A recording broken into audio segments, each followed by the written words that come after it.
Mga estudyante sa isa ka buluthuan sa distrito sang Molo, gina-alegar ginpang poses. Sa dugang nga detalye makupod naton live si Daryl Marie Sarmiento sa Iloilo City National High School sa Molo. Daryl?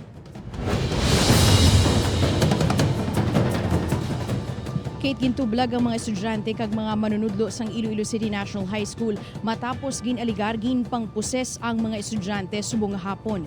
Makita sa video nga ginabulrigan pakalma sa mga kaupod Manilang estudyante ang mga ginapasuni ginpang poses nga nagawaras kag nagasinggit samtang nagalain ang tingog. Ang pila sa ila nagkalma lang matapos nga ginpangadian. Ginaligar nagumpisa ini sa isa ka babaeng estudyante nga hinali lang nagsinggit kag nagkolaps. Patayon pa sa karon nga ginahibalo kung pila gid man ka mga estudyante ang ginsudlan sang malin nga espiritu bangod base man sa mga nakasaksi nagsaylo-saylo ang pagposes sa iban pagid nga mga kabataan. Pamatian naton ang pahayag ni Father Sinena nga nagpangadi kaina sa mga estudyante subong man nagbless sa mga lugar sa diin ginaaligar nagumpisa ang pagsulod sang malain nga espiritu.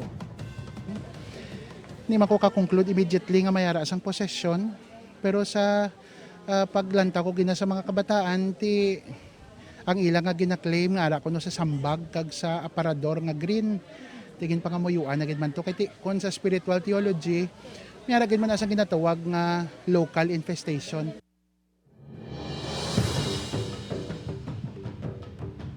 Kate, sa likod subong sang akon ginatindugan amo ang puno sang sambag kung sa diin ginatumod sa mga ginpang puses nga estudyante. Nagpakita ang mga tinuga nga isagit sila ka pamilya kag matapos adto nag-amat-amat na collapse ang mga estudyante. Sa karon, Kate, ginpapauli na ang mga estudyante kag ang mga maestra naman ang ginsapol pa para istoryahan ang natabo.